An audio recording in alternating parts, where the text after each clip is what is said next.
예수님이 여리고를 떠나셔서 이제 예루살렘에 입성하시게 됩니다. 예루살렘에 들어가자마자 예수님께서 어디를 가셨는가? 바로 성전에 가셨던 것들을 볼 수가 있어요. 성전에 가셔서 어떤 일을 했는가? 21장이 바로 예루살렘에 입성하신 예수님의 이야기를 쭉 기록하고 있는데요. 성전에서 이런 일들을 하십니다. 우리 12절에서 13절 한번 같이 한번 읽어보겠습니다. 자, 시작.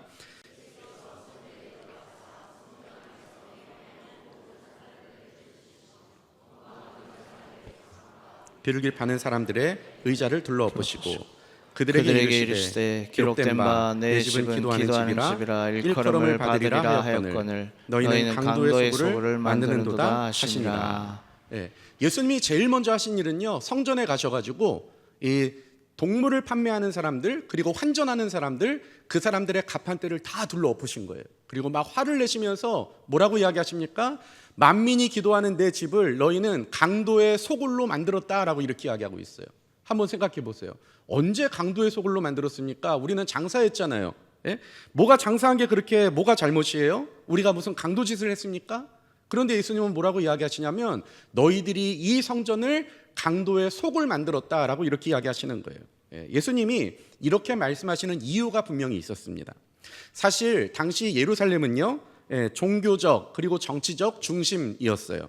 그리고 많은 순례객들이 찾아오는 그런 명소였습니다. 다시 이야기하면 많은 순례객들이 찾아오는 도시였지 거기 살고 있었던 사람들이 많았던 도시는 아니었다라는 거죠. 물론 제사장들이나 대제사장 그리고 바리새인 이런 사람들은 예루살렘에 살고 있었습니다. 그러나 사실 예루살렘은 거주민이 많은 도시가 아니라 많은 사람들이 순례객으로 방문하는, 그러니까 방문자가 많은 그런 도시였습니다. 특별히 복음서를 보시면요, 예수님이 주로 어디서 활동하시느냐? 갈릴리 근방에서 활동하시죠. 갈릴리, 그 호수가 있는 그 지역. 왜냐하면 예루살렘 밖에 사실 갈릴리 그 근방에 이스라엘 사람들이 더 많이 있었어요. 그러니까 사람들이 더 많으니까 거기서 시간을 더 많이 보내시고 거기서 사람들을 만나시고, 이게 예수님의 사역이었습니다. 다시 말하면 예루살렘은요, 방문자가 많은 도시였다라는 거예요. 그러니까 그 예루살렘 주민들은요, 방문하는 사람들을 위해서 자기네들이 뭔가 준비해야 되는 것들이 있었던 그런 도시였던 거죠. 예수님이 살아계실 때 예루살렘 인구가 3만 명 정도 됐다고 합니다. 그리고 당시에 방문자들은 20만 명 정도 됐대요. 그러니까 우리 생각에는 20만 명, 구미 인구 40만이라 그러는데 반밖에 안 되네 이렇게 생각할 수 있는데요, 고대 도시에서 20만 명이 방문한다, 이것은요 굉장히 숫자가 큰 거예요. 지금처럼 주거 형태가 이렇게 입체적으로 되어 있지 않잖아요. 뭐 아파트가 있다든가 이런 게 아니라 옛날에는 어떻습니까? 그냥 마을에 집 한 채 있고 그리고 옆에 논 있고 밭 있고 이런 식으로 마을이 구성되다 보니까요, 한 도시에 3, 4만 명 정도 살고 있는데 그 도시에 20만 명이 몰려든다. 이거는 굉장히 이례적인 일이었던 거죠. 그런데 예루살렘이 바로 그런 도시였어요. 그러다 보니까 외지에서 오는 사람들을 잘 보살펴줘야 되는 것이 사실은 예루살렘 살고 있었던 사람들의 몫이었습니다. 그래서 예루살렘에는요, 숙박업 그리고 음식을 판매하는 식당 이런 것들이 자연 발생적으로 잘 발달이 될 수밖에 없는 그런 도시였다라는 거죠. 그러니까 지금 이렇게 사람들이 몰려오는데 그 사람들을 잘 도와야 돼요. 편안하게 있다가 그 방문객들이 자기 목적을 달성하고 돌아갈 수 있도록 만들어줘야 되는 것이 예루살렘에 살고 있었던 사람들의 그런 일이었습니다. 그런데 가만히 보시면요, 그 많은 방문객들이 왜 오는가? 목적이 있을 거 아닙니까? 그 목적은 이거예요. 하나님의 성전이 예루살렘에 있으니까 거기 와서 예배드리고 가고 싶었던 거예요. 이거는 굉장히 종교적인 목적에 의해서 예루살렘을 방문하는 거죠. 예루살렘이 볼거리가 많은 뭐 휴양도시, 관광도시 이런 게 아니라요, 그냥 종교 중심지였다라는 거예요. 그러다 보니까 이 사람들이 예배를 잘 드릴 수 있도록 몇 가지 제도들이 예루살렘 안에서 만들어지는 것들을 볼 수가 있습니다. 무슨 말이냐면 이런 거예요. 당시에는 하나님께 예배를 드리려고 한다면요, 우리처럼 소득의 일부를 떼어다가 봉투에 담아서 이렇게 헌금으로 예물을 드리며 예배를 드린다, 그렇지 않았죠. 어떻게 예배를 드리냐면요, 자기 소득에 따라서 어떤 사람은 소를 가지고 오고요, 어떤 사람은 양을 가지고 오고요, 그것도 안 되면 비둘기를 가지고 와서 예배를 드리게 됩니다. 그런데 한번 생각해 보세요. 지금 문제는요, 내가 우리 마을에서 예를 들어서 그래도 하나님께 예배를 드리는 거니까 최고로 실하고 최고로 튼튼하고 좋은 양 한 마리 사가지고 그 양 가지고 이제 예배를 드리러 가는 거예요. 그런데 어떤 일이 벌어지는가? 지도를 한번 보시면요, 유대 지역이 이렇게 되어 있죠. 예루살렘은 지금 저기 밑에 있습니다. 그리고 위쪽에 보면 갈릴리라고 하는 호수가 하나가 있죠. 사람들은 이 호수를 바다라고 부를 만큼 그렇게 크게 봤던 것 같아요.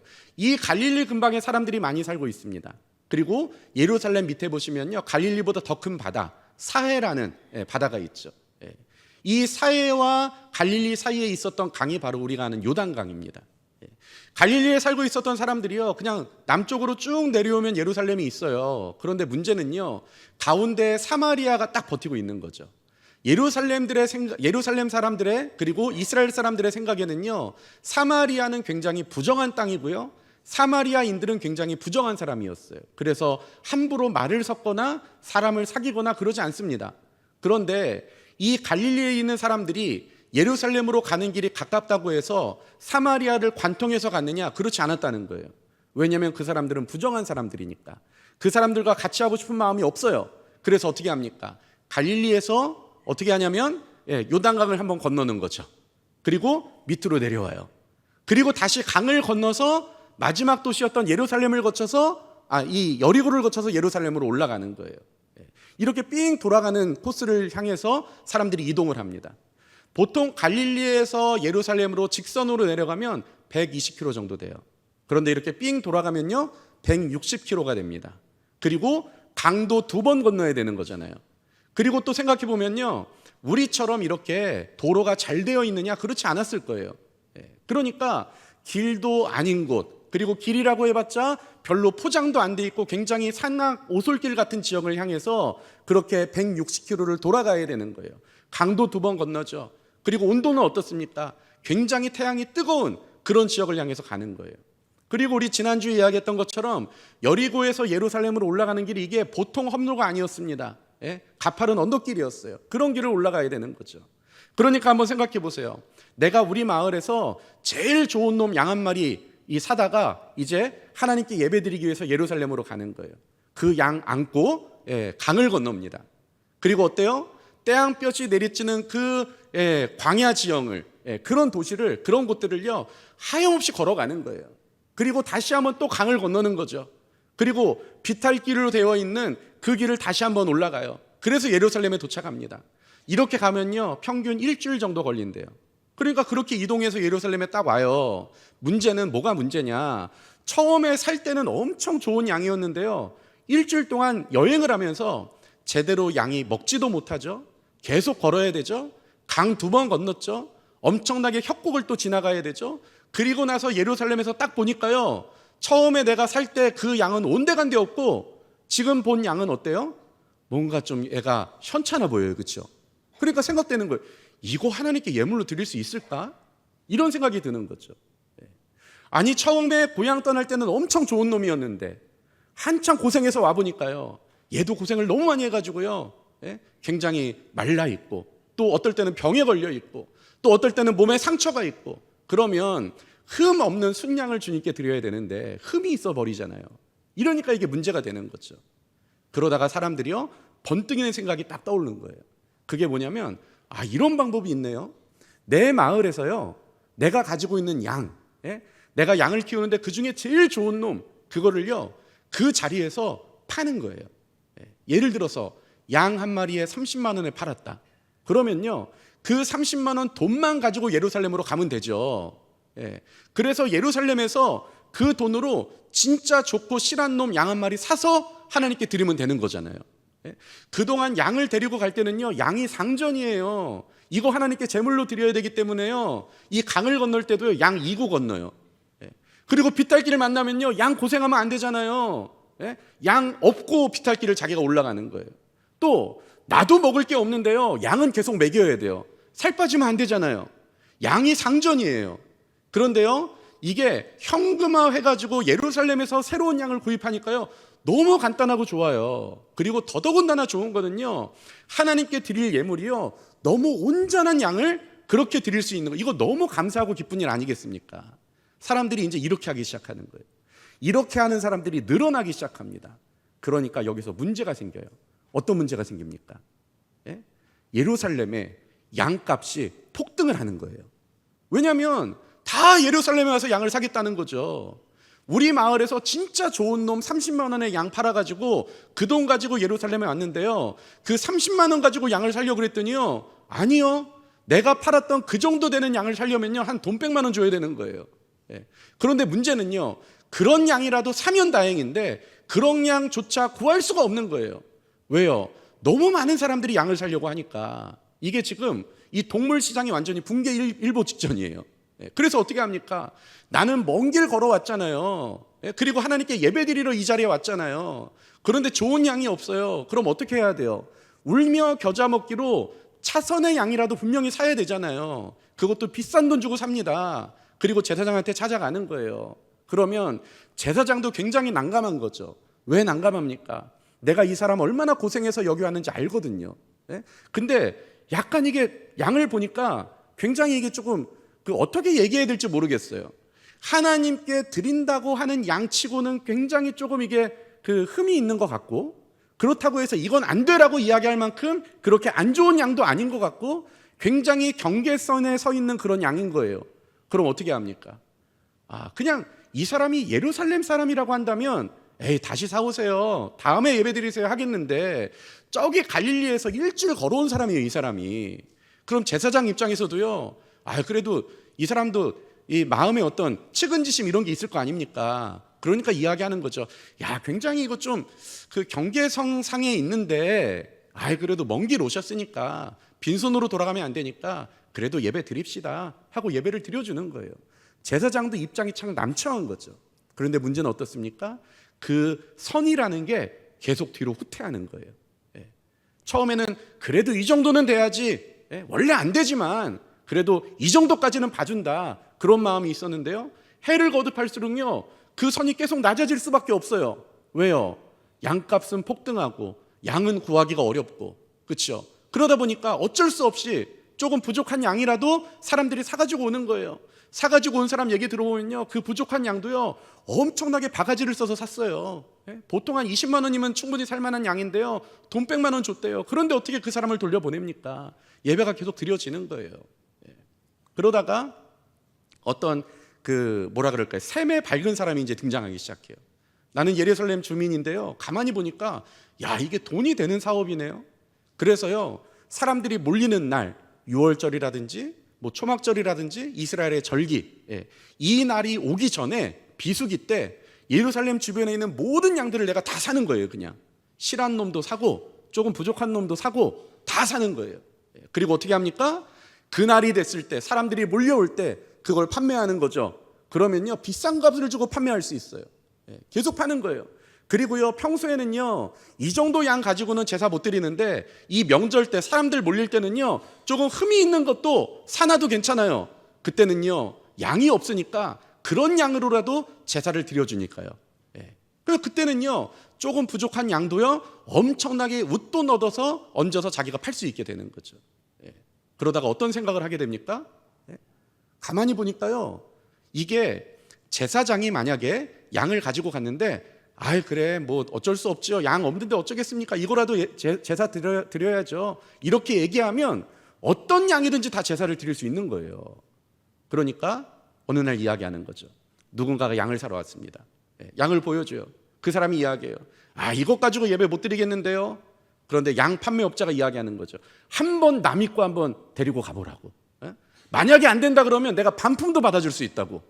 그렇게 하는 거예요. 그리고 보냅니다. 그런데 갔더니요, 제사장이 딱 보더니요, 이거 안 된다 그러는 거예요.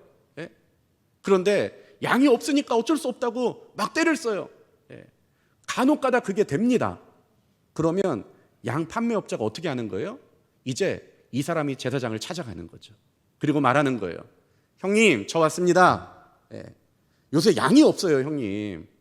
이런 양이라도 좀 받아야 되지 않겠습니까? 그래도 예배하러 온 사람인데요. 이야기하는 거죠. 그러면서 말해요. 형님이 내가 판 양을 받아주시면 내가 가만히 있겠냐고. 그러면서 두꺼운 편찰 봉투를 제사장 손에 쥐어주는 거예요. 그럼 제사장 마음이 어떻겠습니까? 안 그래도 여태까지 지금 이 기준선이 뒤로 물러와가지고 이게 언제까지 물러갈지도 모르는 마당에 아이 그래도 예배 드리러 온 사람들 예배 드릴 수 있도록 해줘야지.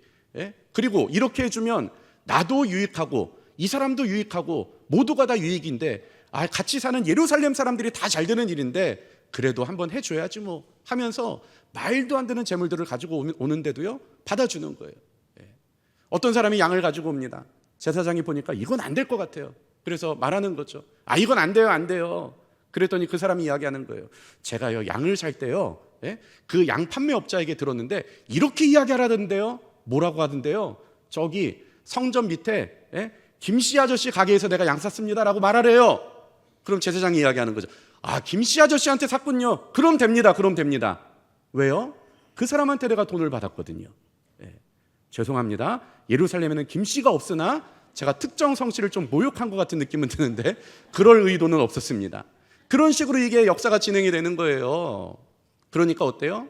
그것을 다 아시는 예수님께서 오셔서 말씀하시는 거죠. 뭐라고 이야기합니까? 너희가 만민이 기도하는 내 집을 강도의 소굴로 만들었다. 강도의 소굴 돼버렸잖아요. 처음에는요 이러려고 이런 제도를 만든 게 아니에요. 더 좋은 재물을 더 하나님께 온전하게 드리기 위해서 만들어진 제도인데요, 이게 시간이 가면서 이렇게 변질됐던 것들을 볼 수가 있죠. 그때 예수님께서 그들을 이제 혼을 내시는 거죠. 왜 그렇습니까? 이건 하나님의 의도가 아니었어요. 자기들 그냥 배나 불리려고 그렇게 지금 이 사회가 지금 작동하고 있었어요.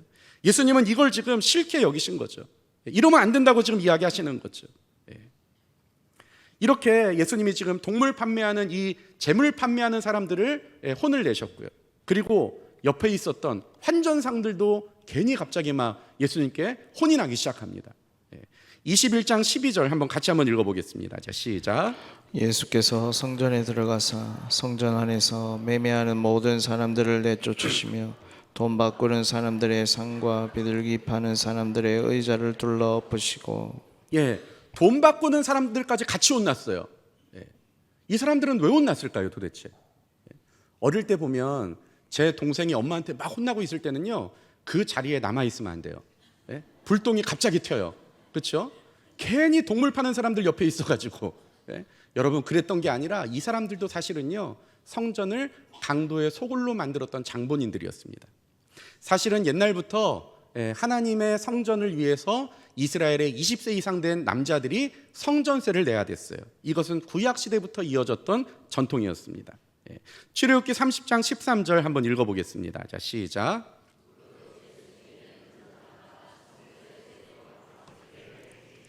한 세겔은 20게라라. 그 반세겔을 여호와께 들을지며. 구약시대에 하나님께서 이야기하신 거예요. 뭐라고 이야기합니까? 출애굽 때 그때 성소의 세겔대로 반세겔을 성소세로 내라 이렇게 이야기하셨어요. 근데 여기서 말하는 이 세겔은요 돈의 얘기가 아니라요 무게의 얘기예요. 은 반세겔을 내는 것이 성전세였습니다. 한 세겔이 11g 정도 되거든요. 그런데 반세겔이라고 한다면 5.5g 뭐 이 정도 되는 거죠. 은 5.5g을 성전세로 내야 되는 게 맞아요. 그런데 오늘 본문이 뭐라고 이야기하냐면 성소의 세겔로 반세겔이다라고 이렇게 이야기하고 있어요. 세겔이 무게 단위인데요. 이 무게 단위를 성소에서 규정한 그 단위대로 해라 이렇게 이야기하는 거죠. 이 말이 무슨 얘기냐면 이런 거예요. 우리가 같은 단위인데 품목마다 실제로 적용하는 방식이 다른 경우들이 있을 수 있어요. 그렇죠? 제가 목포에서 14년 살다 보니까요 나름 수산물 전문가가 됐습니다. 목포에서요 낙지를 산다. 낙지 한 접 여러분 몇 마리인지 혹시 아세요? 20마리가 낙지 한 접이에요. 그거는 낙지라는 품목의 한 접이 20만 원입니다. 그런데요 만약에 의성에 가서 마늘을 산다. 마늘 한 접은 몇 개예요? 100개. 그렇죠? 의성에 살고 있었던 아주머니가 목포에 가서 낙지를 사는데 낙지 한 접 달라 그랬더니 20마리밖에 안 줘서 막 화를 낸다. 그러면 안 돼요. 왜 그러냐면 품목에 따라서 같은 한 접이라는 단어를 쓰지만요 내용이 달라요. 그렇죠? 그런데 이렇게 품목에 따라 다르기도 하지만 지역에 따라 다를 수도 있어요. 예를 들어서 한 근이 어떤 지역에서는 600g인데 어떤 지역에서는 500g으로 통용될 수가 있어요. 그러니까 하나님께서 이야기하시는 거죠. 성소의 세겔로 반세겔을 드려라. 이 얘기는 뭐예요? 예? 무게 너희들 띄어먹지 말고, 그리고 이 기준은 성소에서 말하는 기준이지, 아니 우리 마을에서는 한 세겔이 예를 들어서 뭐 60g인데요, 우리 마을에서는 한 세겔이 5g인데요, 그런 얘기 하지 말고 성소 기준으로 드려야 된다라고 이야기하시는 거예요. 그러니까 하나님이 지금 은 5.5g은 반드시 너희들이 지켜라, 이게 지금 하나님의 메시지였던 거죠. 이스라엘 백성들이요 성실하게 그걸 지켜갑니다. 진짜 1년에 한 번씩 은 5.5g을요 20세 이상 남자들이 다 성소에 새로 제출하게 돼요. 그런데요 이게 이제 화폐가 등장하면서요 더 하나님께 드리기가 편해진 거죠. 은을 찾아다니지 않고 그냥 통장에서 돈 뽑아가지고 돈으로, 화폐로 성전세를 낼 수 있게 되는 거예요. 편하죠. 그런데 문제가 생겼어요. 어떤 문제가 생기냐면요, 실물 가치가 계속 왔다 갔다 하는 거예요. 그렇지 않습니까? 최근에 여러분 전쟁 나기 전에요 원유값이 1배럴당 예를 들어서 60달러 그랬어요. 그런데 갑자기 호르무즈의 전쟁이 나면서 1배럴당 100달러가 넘어가 버렸어요. 이해가 되시죠? 은 가격도 마찬가지예요. 어느 날은 쌌다가 어느 날은 비쌌다가. 내가 성소에 성소세를 내기 위해서 금은방을 찾아갔습니다. 물어봐요. 요새 은 한 세겔당 얼마씩 해요? 그랬더니 이야기에 40만 원 정도 하지. 그래서 이 사람이요 반세겔 내는 거니까 한 20만 원 가지고 이제 성소세를 내는 거예요. 그 다음에 또 똑같이 20만 원 가지고 갔는데요, 옆에 있는 사람들 보니까 다 40만 원씩 가지고 온 거예요. 그래서 물어보죠. 아니 왜 이렇게 많이 내냐고. 그랬더니 옆에 있는 사람이 하는 얘기가, 야 은가 폭등했어 지금. 20만 원, 그 옛날 얘기야. 40만 원은 드려야 돼. 문제는 매년 드려야 될 액수가 달라지는 거예요. 그런데요 이런 상황에 획기적인 일이 벌어집니다. 그게 뭐냐면 두로라는 나라에서요 은 한 세겔, 그러니까 은 11g을 가지고 세겔이라는 동전을 만들어 버린 거예요. 여태까지 세겔이라는 단어는 무게를 나타내는 단어였는데요, 그 단어를 그대로 가지고 와서 은 한 세겔을 추종하는 진짜 은 한 세겔의 동전을 만들어낸 거죠. 그러니까 성전세 내기가 너무 편해버린 거예요. 왜 그렇습니까? 그 두로에서 사용되는 그 세겔이라는 동전을 가지고 와서 남자가 들어갈 때, 2명 들어갈 때 한 세겔 내면 되는 거예요. 왜? 반세겔이 성전세니까요. 이제는 뭐 시가 찾아볼 필요도 없고요, 그 세겔이라는 동전만 있으면 편하게 예물을 드릴 수가 있는 거죠. 그런데요 여기에서 또 문제가 발생합니다. 어떤 문제가 발생하냐면 이 두로라는 나라가 패망을 하게 되고 헬라, 그리스가 집권을 하고 로마가 집권하면서 어떤 일이 벌어지냐면요, 법정 화폐가 그리스의 드라크마 그리고 로마의 데나리온, 이렇게 결정이 돼버려요. 다시 이야기하면 두로의 세겔은 이제 실물 경제에서 안 쓰이는 돈이 돼버렸다는 거예요. 옛날에는 그 세겔 가지고 시장에 가가지고요 맛있는 뭐 반찬도 사고 또 뭐 물건도 사고 할 수 있었어요. 근데 시장에서 세겔을 안 받아요. 드라크마와 데나리온만 받는다는 거예요. 그럼 어떻습니까? 이 세겔이라는 동전이 갑자기 어떻게 돼요? 이제 시장에서 없어지는 거예요. 희소해지게 되는 거죠. 우리도 그렇잖아요. 지금 저기 시장 가가지고 상평통보 내밀면 어떻게 돼요? 안 받잖아요, 그렇죠? 그렇게 된 거예요. 그런데 문제는요, 성전에서는 계속 세겔을 받고 있는 거예요. 왜요? 이걸 내야 간편하거든요. 그러니까 어떤 일이 벌어집니까? 지금 전 세계에서 세겔은 없어지는데요, 성전에서만 계속 세겔을 받는 거예요. 그러니까 세겔 구하기가 하늘의 별 따기가 돼요. 그런데 어떤 일이 벌어집니까? 세겔이 온통 다 이제 성전으로 모이는 거죠. 제사장은요 그 돈을 가지고 성전 보수도 해야 되고 또 직원들 월급도 줘야 되고 또 성전을 뭐 건축도 해야 되고 막 그래요. 그런데 그 세겔 가지고는 안 되잖아요. 이것도 제사장이 또 환전을 해야 되잖아요. 그래서 세겔 뭉치를 가지고 환전소를 찾아갑니다. 그랬더니요 난리가 났어요. 다 자기한테 바꾸래요, 사람들이. 왜 그래요? 세겔의 공급자가 유일하게 성전밖에 없는 거예요. 그런데 환전상들은요 그걸 바꿔야 내가 먹고 사니까요 어떻게든 그 제사장들이 가지고 오는 세겔을 자기네들이 독점하려고 막 혈안이 되는 거죠. 독점 공급자, 바로 성전, 제사장. 그러니까 어떤 일이 벌어집니까? 제사장이 어느 날 생각을 하는 거죠. 야, 은 한 세겔 예를 들어서 만약에 1,000원이라고 한다면, 야 오늘은 좀 힘들다, 한 1,500원 하자. 그러면 이 환전상들이요 그걸 거부를 못 하는 거예요. 왜요? 그렇게라도 안 하면 세겔을 구할 수가 없거든요. 저 사람이 독점 공급자거든요. 비싸게 세겔을 사요. 그럼 또 어떤 일이 벌어집니까? 환전상은요 더 비싸게 국민들에게 팔아야 이 사람도 남는 거잖아요. 그러니까 세겔 가격이 계속 뛰는 거예요. 그러면 어떻습니까? 이게 지금 국민들은 고열을 짜내고 있는 거죠. 이 유대인들이 제사장을 찾아갑니다. 성전에 찾아가요. 그리고 이야기해요. 야, 세겔 값이 너무 많이 뛰었습니다. 이제 세겔 말고 드라크마나 아니면 이 로마의 화폐 데나리온을 성전세로 받으시죠. 그랬더니 제사장들이 뭐라 그럽니까? 안 된대요. 왜 안 되냐? 그랬더니 제사장들이 이야기하는 거예요. 야, 저기 데나리온 가져와봐. 데나리온을 딱 보니까요, 데나리온은 로마 돈이거든요. 거기에는요 로마 황제의 얼굴이 딱 새겨져 있어요.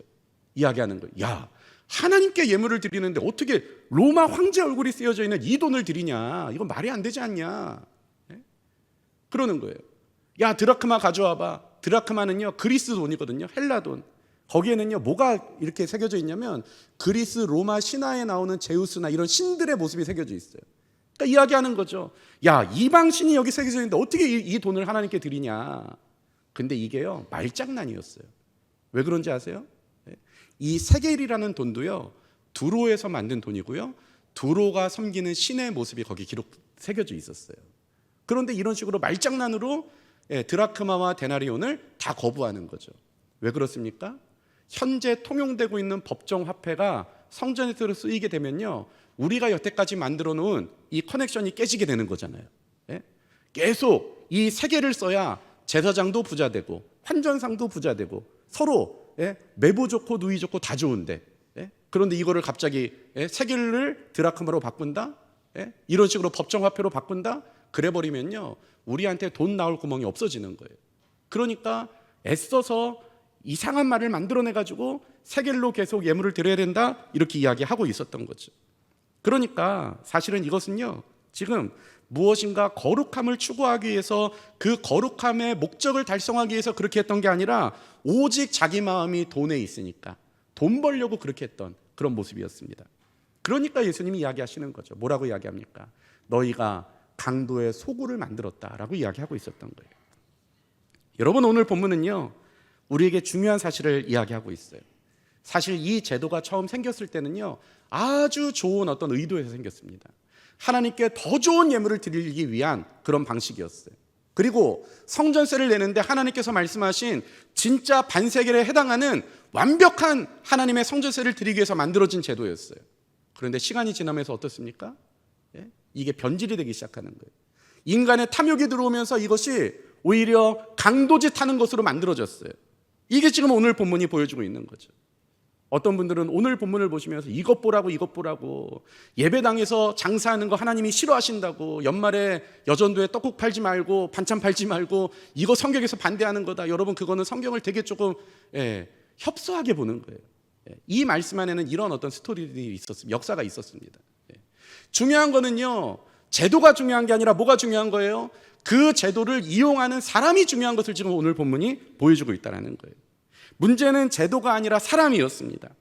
제도가 신앙을 만듭니까? 아니요, 그렇지 않아요. 그리고 제도는요 어떤 제도라 할지라도 완벽하신 하나님 앞에 완벽한 제도가 있겠습니까? 그렇지 않아요. 그러나 그 제도를 통해서 우리가 더 하나님께 가까이 갈 수 있고 하나님을 더 기쁘시게 할 수 있고 하나님께 더 완벽한 예배를 드리려고 노력하는 노력의 결과는 될 수 있어요. 그런데 문제는 어떻습니까? 제도는 있는데 거기에 하나님을 향해서 하나님을 예배하려고 하는 하나님 중심성이 빠져버리면 사람은 어때요? 그 하나님이 빠진 자리에 인간의 욕심이 들어오면서 그 좋은 제도가 우리가 죄를 짓는 수단과 방법으로 전락할 수도 있다는 것을 오늘 본문이 보여주고 있다는 거죠. 아무리 좋은 제도라 할지라도 여러분, 하나님이 빠져버리면, 하나님이 중심 되시는 그 우리의 의식이 빠져버리면 어떤 좋은 제도라 할지라도 그것은요 다 인간의 탐욕에 의해서 죄 짓는 도구로밖에 활용이 안 된다는 것입니다. 우리의 예배, 우리의 신앙생활은 어떻습니까? 좋은 제도, 탁월한 기획, 이런 것들이 하나님을 앞서는 순간, 우리의 기도를 앞서는 순간, 그것은요 그 조직은 교회가 아니라 그때부터 종교 사업체가 돼버리는 거예요. 기도가 줄어들었고 말씀에 대한 갈망이 줄어들었고 하나님에 대한 열의가 줄어들었는데, 워낙에 제도가 잘 되어 있고 문제없이 조직이 잘 굴러가고 있고 그렇다면요 그게 바로 대재앙의 시작이 지금 되고 있다는 거예요. 우리 안에 하나님 중심성이 없으면 성전조차도 강도의 구렬이 되고요. 우리가 만들어 놓은 좋은 제도로조차도 강도의 구렬, 강도의 소굴을 만들어내는 제도가 될 수밖에 없다라는 거죠. 여러분, 우리의 예배와 우리의 삶은 어떻습니까? 혹시 기도가 줄어들었고 말씀에 대한 갈망이 줄어들었고 하나님에 대한 그 사모함이 줄어들었는데 익숙한 신앙 형식과 잘 갖춰진 시스템 때문에 내 영적 상태가 지금 공공하지 않다라고 내가 스스로 느끼고 있다면 그것은요, 강도 만난 인생 돼버린 거예요. 그 인생은 병든 인생이 돼버리는 거예요. 하나님 없이도 잘 돌아가는 내 인생이 있다면, 그런 인생의 영역이 내 안에 남아있다면 그것은 복이 아니라 가장 위험한 신호일 수 있다는 것입니다. 그래서 화려한 예배보다, 화려한 예배 의식보다 더 중요한 것은 우리 안에 하나님을 사모하는 사모함이 있어야 된다는 거예요. 훌륭한 제도와 훌륭한 조직보다 이 공동체가 하나님이 주인 되셔야 된다는 그 우리 안에 갈망이 있어야, 그래야 우리가 하나님의 교회가 될 수 있다는 것입니다. 우리가 예배 시간 전마다 영광송으로 찬양을 하는데요, 그 가사 중에 이런 가사가 있어요. 이곳에 오셔서 이곳에 앉으소서, 이곳에서 드리는 우리 예배를 받아주옵소서. 이것이 우리의 바람이 되어야 됩니다. 하나님이 이곳에 오셔서 우리와 함께 하시고 이곳에 자정하여 주셔서 이곳에 주인이 되어주시는 것, 이 의식이 사라지면요, 아무리 좋은 찬양이 울려 퍼지고 아무리 좋은 세련된 어떤 예배 형식이 갖춰진다 할지라도 그것은 종교 사업으로 전락해버리는 거예요. 모든 제도와 모든 조직의 최종 목적은 하나님의 영광이고 그분의 임재하심이고 그분의 은혜가 흘러가는 도구가 되는 것, 이것이 우리의 목표가 되어야 된다는 거죠. 우리 교회의 모든 예배마다, 또 주일학교 기간마다, 전도회마다, 모든 공동체마다 이 의식, 하나님이 주인 되시기를 드러나기를, 주인 되심이 드러나기를 원합니다. 하나님의 살아계심이 우리 안에 가득 채워지기를 원합니다. 이 의식으로 무장되지 않으면요, 그것은 더 이상 하나님의 공동체라고 말할 수 없다라는 거예요. 화려하고 세련된 삶보다 오히려 하나님이 주인 되신 삶, 그 삶에 도전할 수 있는 저와 여러분들이 될 수 있기를 간절히 바랍니다. 그래야 그것이고 성도가 되는 것이고 그것이 하나님의 교회가 되는 거예요. 하나님 없이도 돌아가는 인생, 기도하지 않아도 아무 문제가 없는 상황, 그 인생이 바로 강도 만난 인생인 것입니다. 오늘 말씀을 통해서 우리 안에 형식화된 그런 모습이 있다면, 하나님 없이도, 예배에 대한 사모함 없이도, 기도함 없이도 그냥 나는 내 인생 살아갈 수 있다라고 생각하는 그 막연한 어떤 기대감이 있다면 여러분, 지금부터 병들기 시작하는 거예요. 우리는 엄청 좋은 제도도 엄청 나쁘게 쓸 수 있는 굉장한 탁월한 실력이 있는 사람들이에요. 여러분, 그 생각을 항상 마음에 가둬놓고, 하나님, 주님 떠나시면 나는 아무것도 아닙니다. 주님이 계셔야 합니다. 하나님이 내 인생의 주인입니다. 이 의식으로 무장해서 살아갈 수 있는 귀한 그리스도인들이 될 수 있기를 간절히 바랍니다.